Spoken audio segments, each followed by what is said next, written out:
Reptiles, mysterious, mythical, monstrous. Their name means things that creep, and that's just what they've done, crawling and slithering into the corners of our imagination. They look like creatures from fiction, but with reptiles, fact is far stranger than any fiction. Reptiles come in 4 families. Lizards and snakes, fascinating and forbidding. Tortoises, slow and strong. Crocodilians, monsters of the waterways. And the one and only Tuatara, the living fossil. What is a reptile? All reptiles have scaly skin. It's thick and watertight. Like a raincoat in reverse, it keeps the water in. Reptiles are cold-blooded. They get their heat from basking in the sun, making them the original sun worshippers. In effect, they're solar-powered. At the start of the day, all a reptile can do is just sit there, soaking up enough energy to get moving.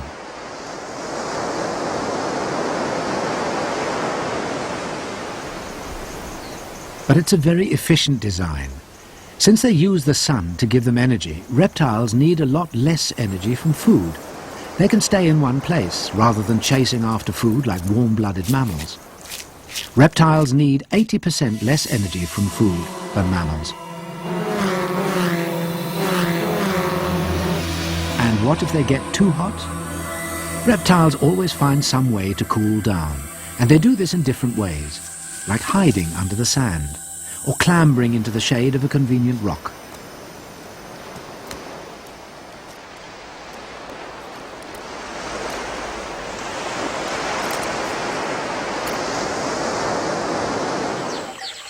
The crocodilian family gapes, like dogs pant.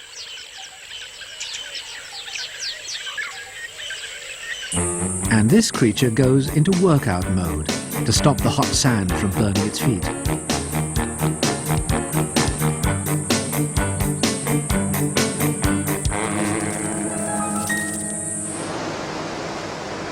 Reptiles come in all shapes and sizes. There are lizards that are larger than a man, and others smaller than a beetle.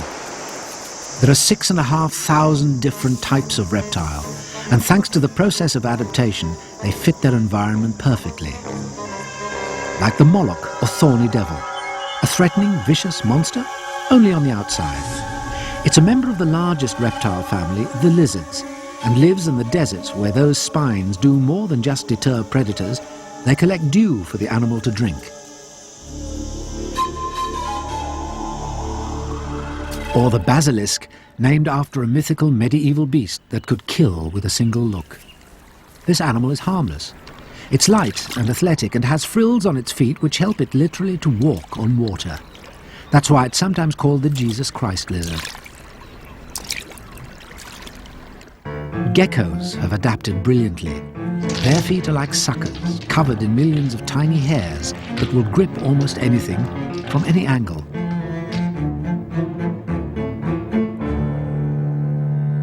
Of the 4 families of reptile, tortoises are by far the slowest. The top recorded speed for a giant tortoise is 5 meters a minute. But as in Aesop's fable of the hare and the tortoise, slow and steady wins the race. The tortoise has a unique adaptation. Its backbone has become a shell. It's actually part of the animal's body. And when that body belongs to a giant tortoise, that's a big, tough and heavy shell. It's so tough, and giant tortoises have such strong muscles that if it would let you, you could use one as a jack. Yes, these creatures that live for over 100 years can support more than a ton of metal.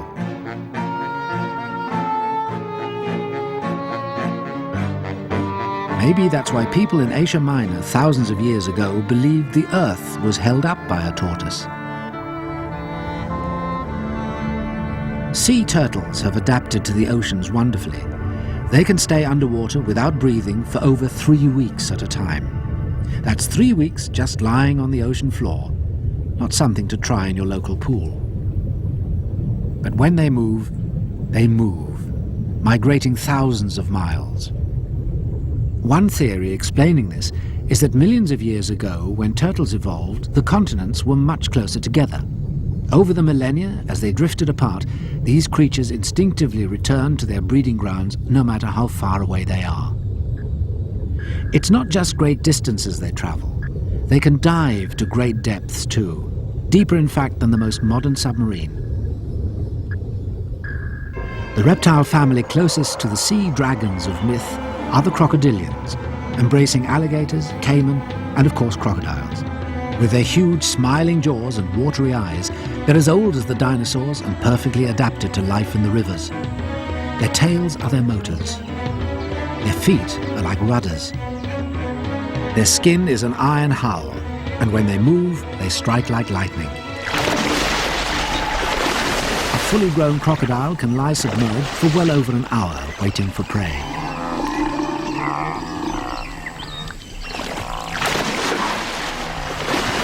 When they make a kill, they can't chew, so they have to twist and literally tear meat off the carcass. Vicious? Deadly? Certainly. But these killer jaws can also gently cradle a baby. Crocodilians are one of the few reptiles that look after their young. And with protection like this, who would dare snatch a baby from the jaws of its mother? In fact, it's the jaws that show the difference between a crocodile and an alligator. An alligator has a more rounded snout, and its front teeth stick out. Alligators are smaller too, and are only found in China and America. They were mistakenly named after the Spanish word for lizard, el lagarto. Their appetites are smaller too, unlike the largest crocodile, the saltwater, which will eat almost anything. A 2-ton giant called Sweetheart tried to eat over 20 outboard motors.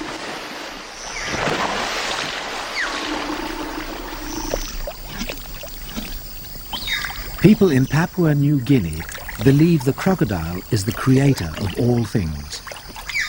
Young men are swallowed up and regurgitated as adults. Hence these teeth marks on their backs. Their canoes are crocodiles, carrying children on their backs, as crocodilians do in real life.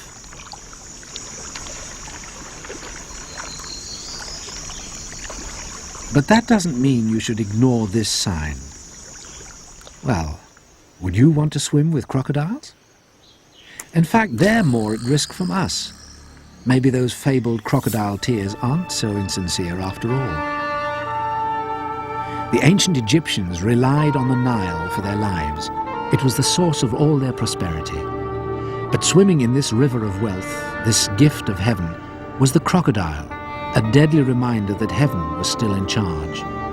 So they worshipped crocodiles and gave Sobek, their god of fertility, the head of a crocodile. The largest reptile family is that of the lizards and snakes. Snakes are like lizards, but they appeared much later after millions of years of changing shape and losing their legs. A snake is just all length and hardly any width. Its internal organs have been rearranged like carriages on a train. Windpipe, heart, small left lung, long right lung, long liver, long stomach, long intestines, long kidney. And holding it all in, a long spinal cord and rib cage. The biggest snakes can have 400 vertebrae, each with its own pair of ribs. And each of these helps with walking. Different snakes do this in different ways. And the sidewinder has a style all its own. It steps across the baking sand with only 2 parts of its body in contact with.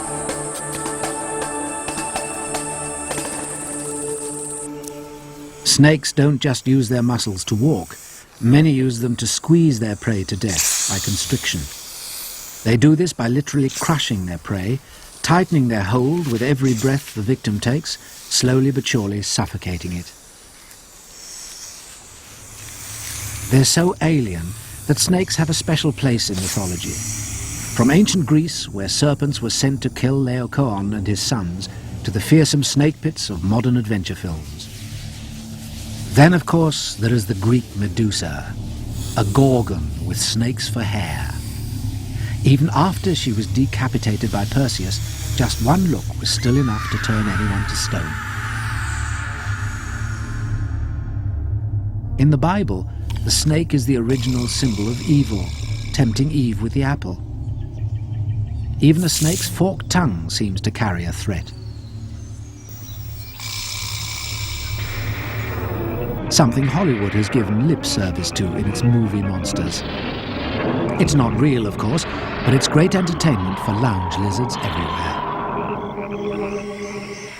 What the tongue is doing isn't vicious or threatening at all. It's just tasting the air, gathering information for a sensor in the roof of the mouth called the Jacobson's organ. It's like smelling, but a lot more accurate. Snakes can use their tongues to pinpoint prey and follow its trail, however fast or slow they are.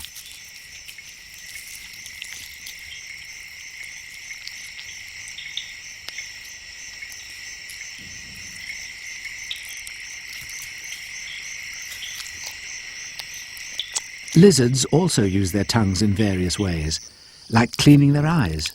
Very useful, as many don't have eyelids for blinking.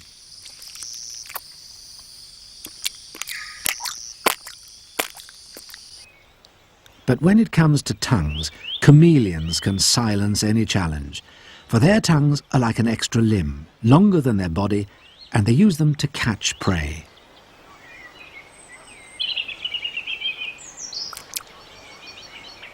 They have eyes that move independently so they can look in two directions at once.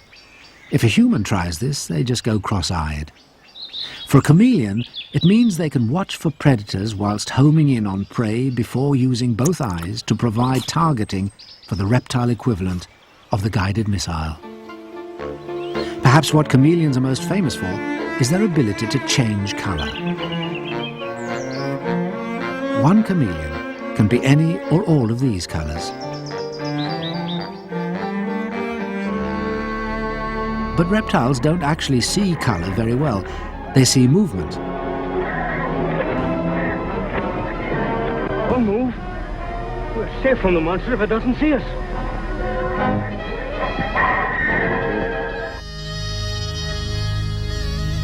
A snake charmer's music is too high-pitched for the snake to hear. What it's really doing is following the movement of the pipe. It wants to strike, and it would, if only the thing would stop swaying. Even without the pipe, the snake is still mesmerized by movement. If most reptiles can't see in color, why do they come in so many colors? It's just another way of adapting. They've had to adapt to everything around them, including birds and mammals that can see color and that eat reptiles.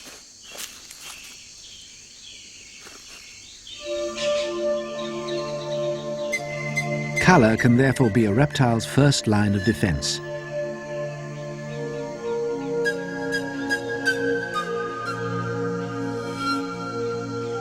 Provided it stays in its natural habitat.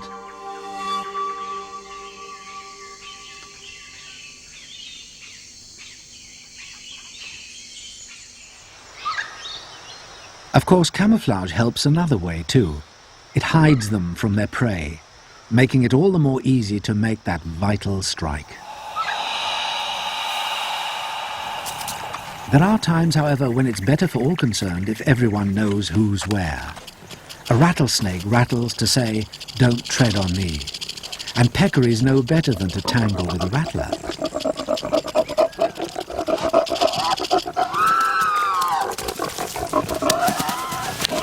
When crocodilians roar their message, they can be as loud as an aeroplane. Whereas a coral snake doesn't have to be vocal. Its colour is warning enough of its deadly poison. All through nature, combinations of red or yellow and black tell you this thing is dangerous. Yet again, appearances can be deceptive. This frilled lizard, armadillo lizard, just puts its tail in its mouth, making it very difficult to eat. Some tails are a bit too long for that, though. It's when it comes to mating, however, that reptiles display some of their most bizarre characteristics.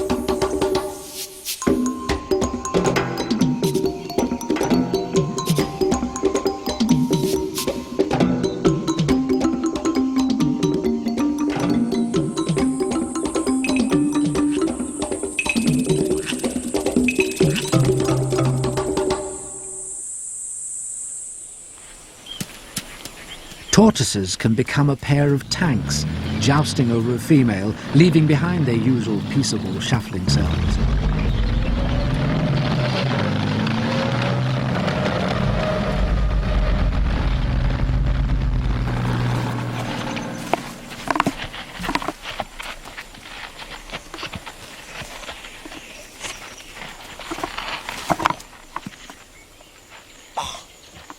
The outcome of all this is the greatest reptile adaptation of them all.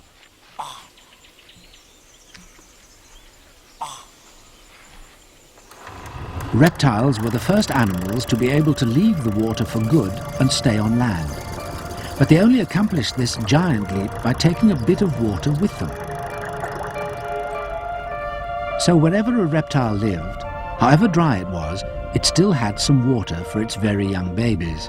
Some water and a bag of food. And a casing with very tiny holes so that air could get in without water leaking out. We're talking about eggs. Reptiles were the first animals to lay eggs with shells. They invaded the land and could live anywhere thanks to eggs. But that doesn't mean birth and youth are easy for a young reptile. Far from it. From the thousands of eggs laid here, only 5 males will survive to mate, and 5 females will live the 30 years it takes to grow up and come back to lay eggs of their own. Because babies are food.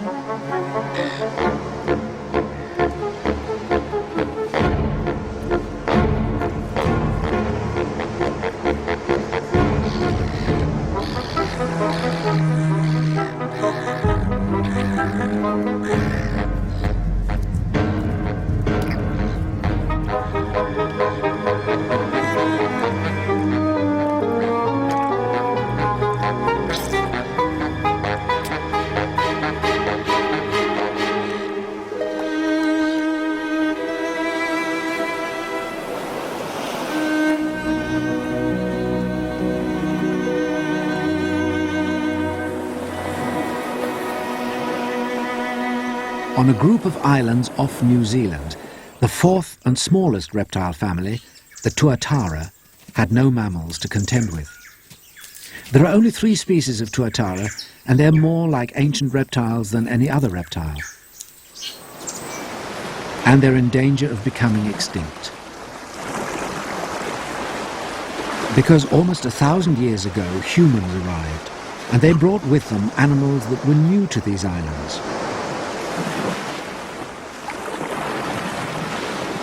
Including predators that could get into Tuatara burrows and eat their eggs. Turtles had millions of years to adapt to this kind of change. Tuataras have only had a few hundred. So this living fossil, with a vestigial third eye on the top of its head to sense out light, and a metabolism so slow it can go up to 60 minutes without breathing, is in danger of breathing its last and vanishing from our world. One animal that still hasn't appeared in New Zealand is the snake. They've only been on Earth as long as the mammals and birds, almost as though they evolved specifically to hunt them. They certainly have a special technique for dealing with birds' eggs. The snake's jaws are detachable to fit the egg in. It has a muscle to help swallow the egg. Once inside, there are special spikes on the inside of the spine to break the egg so the tasty contents can be eaten and the crushed empty shell regurgitated, before the jaw is put back together with a lazy yawn.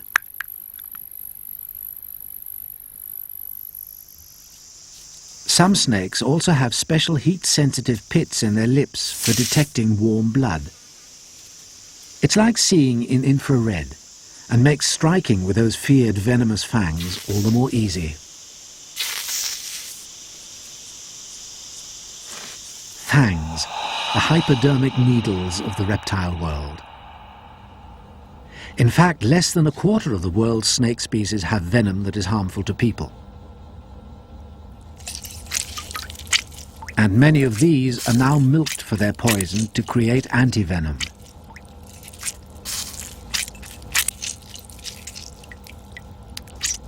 It's injected into horses, where immunity builds up in the blood, which is then used for serum against snakebite. Nevertheless, there are still 30 to 40,000 human deaths each year from encounters with poisonous snakes. One of the most venomous snakes of all is the sea snake. This one isn't tying itself in knots, it's rubbing against itself to shed or slough its skin. Reptiles grow out of their skin, shedding it like a garment that no longer fits. And because of a snake's shape, all it has to do when it changes skin is just crawl out of the old one. This leaves behind a ghostly double. It looks as though the snake has been reborn, so snakes became symbols of eternity.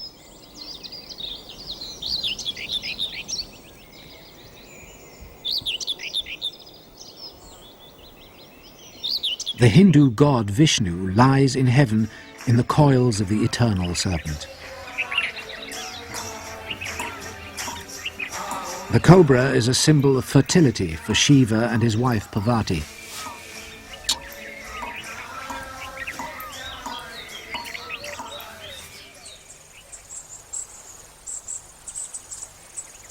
The Australian Aborigines believe that the mother and father of all creation, including humans, is a snake. In the West, the sign of Aesculapius, the Greek god of medicine and the modern symbol of health and healing, is a staff with a snake wound round it. But reptiles can't be contained by myths and symbols. They're larger than life.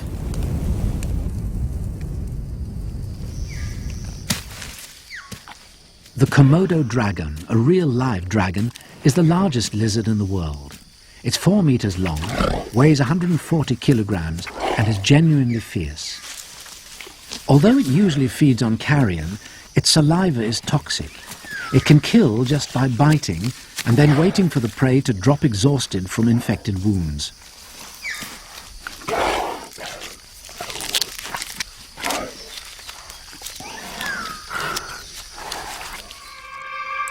And what about the alligator snapping turtle, or to some just the snapper?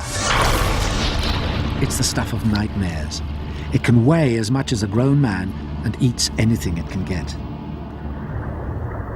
It lies disguised on the riverbed, mouth open, its worm-like tongue. The Chinese, with their famous dragon dances, saw dragons as lawgivers. In the Manchu dynasty, everything used by the emperor was described in terms of a dragon. They even believed a dragon introduced the art of painting to China. The constellation Draco was named after a dragon hovering in the heavens. Knights like St. George have always fought dragons, hence their use in heraldry.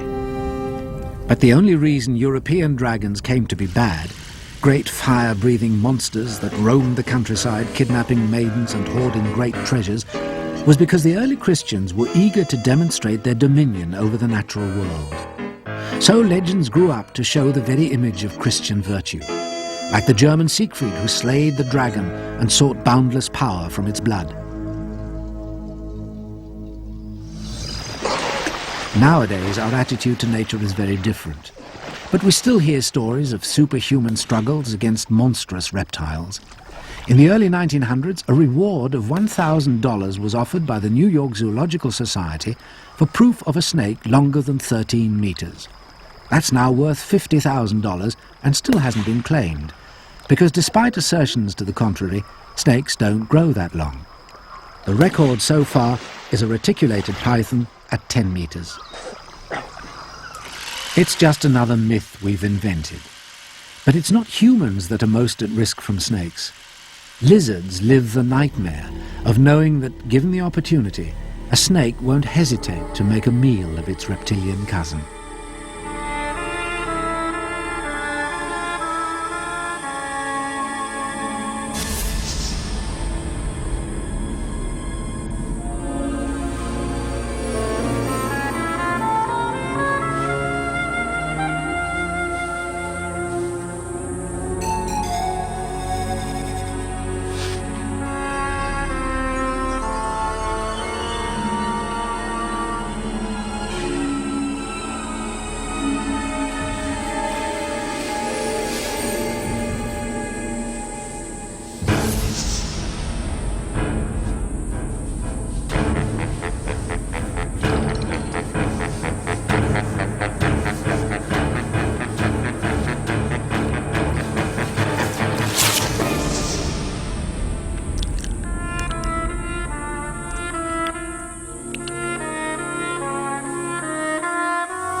Yet just when it seems all is lost, some reptiles have one more twist literally to their tail. Many lizards can shed their tail to evade capture. It's a final resort, but it means safety. It's just one more reason reptiles have survived so long. One more adaptation. One more way in which the truth about reptiles is stranger than myth.